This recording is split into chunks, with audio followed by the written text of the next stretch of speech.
Hey everybody, today we're going to be going over hero skills. This is going to be a multiple part video that I will cover over the next few months.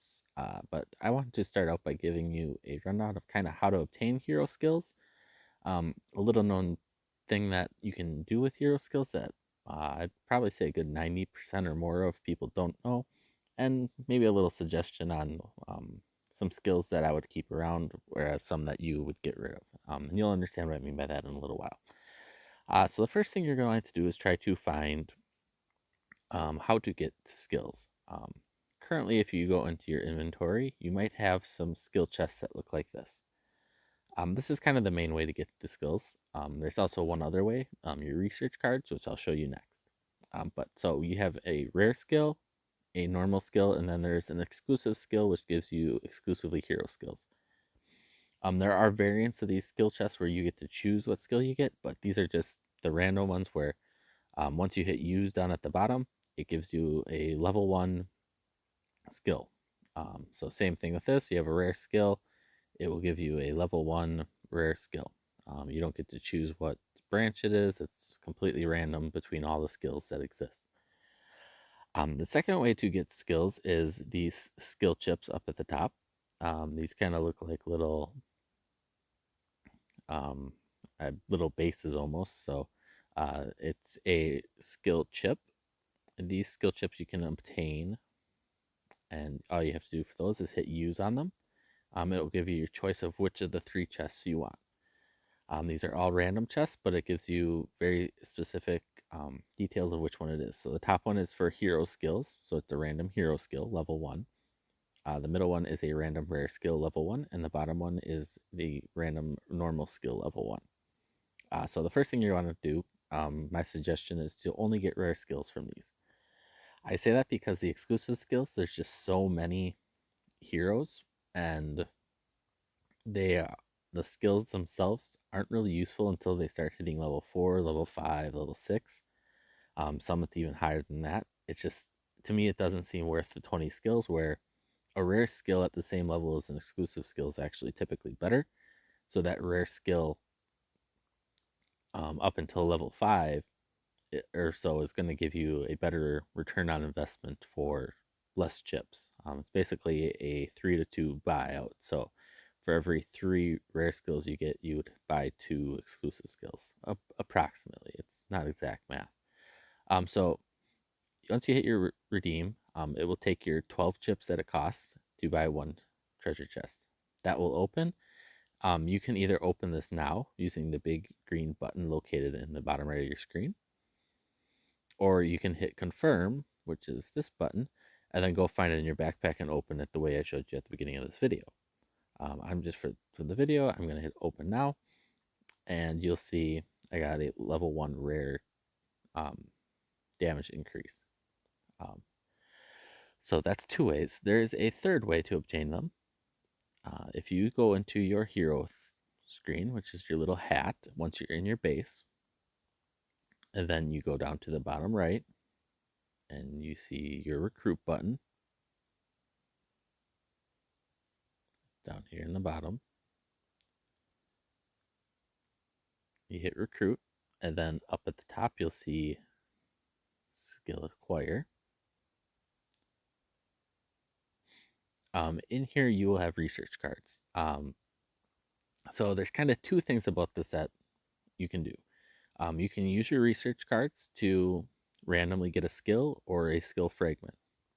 So I'm going to do times 10. At the bottom I hit the research times 10, and it uses 10 of my skill or research cards to give me 10 random skills and fragments. So you'll see here I got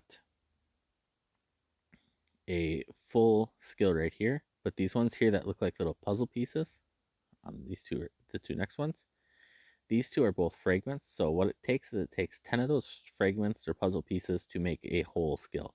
So right now those 2 actually aren't skills. They're basically just puzzles that once you complete it, then you get the skill. So you can do that as many times as you want. But there is another thing that a lot of people don't know. So when you're doing your standard recruit, you get your free 5 recruits each day. and that can be seen right here. Your free recruits. There actually is 5 free researches each day. The timer works the exact same as standard recruits. It's 5 minutes, and all you have to do is come over to this tab and make sure you come down here and hit this one time. Every time you do that standard recruit, if you do your standard recruit and then your skill acquire, you'll be able to get your 5 free ones each day. And it does pop up with a little timer above this that tells you how long until your free one, but you do get 5 free each day. So that's definitely something you're going to utilize to get extra skills. Um, so once you've done that, you can go into your hero list using the hat, select a hero, and what I suggest is just choosing a slot. This is kind of the thing I wanted to show you all. So this is a little known thing that most people don't know about yet. If you go into your skill bank, you will have a list of all your skills. Up at the top, you'll see the different um, branches. So you have Army, the second one's Navy, the third one's Air Force, the fourth one is your hero skills, and then your fifth one are your supportive skills. So these are your gathers, your unit load, your march speed, things like that. What people don't know is that there is this button right here that in the about middle right of your screen that says Disassemble. What that stands for is disassemble, but they don't realize that that doesn't mean you're basically going from level 2 to level 1. What that means is you are actually going to disassemble something to get hero skills, or the skill shard, or, sorry, the skill chips is what it's called. Um, so what I'm going to do is, before I start this, I'm going to scroll down to the bottom. These are all scroll menus, so you know. I'm going to scroll down and I'm going to hit and make sure I merge any of these puzzle pieces that have a 10 or above. So you'll see it located right here. This one says 12, and like if we look over at the far right one, that one only says 7. So the 7, obviously we can't turn into a skill, but this 12 we can. So once we do that, it turns into a skill, and it can be found right here. Now, what you can do is if you have skills in here that you aren't going to use or that you don't want, one that I can pretty safely say most people won't ever use is the dodge skill. You can click on that skill, select it, hit disassemble, and you will be this pop up for skill dismantling will appear. You can choose how many of your skill chips or how many of your skills you want to disassemble, and it will give you skill chips based on the value. So a level 1 normal skill will give you 1 skill chip per skill. And then all you have to do is hit OK. So now I just gained 5 skill chips that I can go select something else. Now, say right here, you'll see I have Air Force Dodge. I have 4 level 1s. So I'm going to merge those just for the sake so you guys can kind of see what happens. So a level 1 rare Air Force Dodge, that is worth 3 skill chips. So what that means is that one skill that's rare gives me 3 skill chips. Now, if I click on the level 2, it will give me 9. So the skill chips do still scale the same way, because if you'll remember, I used 3 level 1s to make the level 2, which would be 9 skill chips either way. So you don't have to worry about max merging everything. You can do it from wherever you want, but you don't have to worry about um, you don't have to worry about merging it.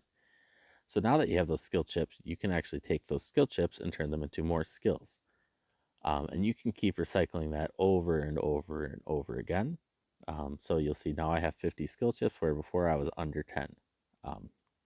And so you'll have noticed a rare skill level 1 was only worth 3, and it costs you 12 to make it. So it's just something to keep in mind that, yeah, it's not exactly a perfect conversion, but you're probably not going to use a lot of the skills, and it's a good way to kind of help gain the skills that you're trying to maximize. Because as you can see here, army damage increase, that's on my Katyusha right now. So that's one that I can use. So by getting rid of Air Force, which I have nothing in, basically, I gained on my army composition. So you can see right here, here's my army damage increase. Now, am I close to upgrading that? I don't think so, but it's something where I'm one step closer. This game is very much about maximizing what you have and not worrying about what you don't have. So you want to maximize. If you're not a spender, you don't want, or if you're not a spender, you don't want to try to spread yourself too thin. You basically want to focus very intently on a few basics and a few very specific things so that you're not spreading out and basically you're just kind of an a wide variety player that doesn't really have a lot of kick to their punch. Um, and I know that doesn't make sense, but it's how I wanted to word it. Uh, so what you want to do is you want to choose skills that kind of increase what you want. So those skills will vary. I will do testing on that and try to give you guys a kind of basic what's the best skills for which Army, Navy, Air Force. But I don't want to give that to you now because a lot of that also is determined by which heroes you have. Some heroes it's going to be better to match Army attack with, whereas some heroes it might be better to match Army damage, and some heroes it might be better to kind of focus more on the health side of things and do Army HP and Army INV. So it's kind of all a balanced game of what your heroes match the best with. But some things that I can safely say you guys probably can get rid of are things like dodge. Um, Dodges are not really, in my opinion, worth it. You're talking about a 5% dodge increase. That's not going to get you far, especially when people can hit you once with a 17.5% attack increase. You want to, basically, your goal is to try to either prevent damage or cause damage. Um, Some other ones, crit rates are kind of a good one to get rid of. I don't have a lot of skills because I actually just got done doing this myself. Um, but another thing to think of is if you're an army main, you're not really probably too worried about your air force, besides for the server versus server war zone. But other than that, I would keep your maybe three main ones. For me, I keep my air force attack, my air force HP, and my air force damage increase, and then the rest I actually get rid of over time. So I'll put those on my Air Force heroes for that, and then otherwise my heroes will be basically my Air Force heroes are just gatherers or gold producers, however you want to see it. But with that, I'm going to let you guys go. I hope you enjoy the video. Please remember to like and subscribe, and see ya.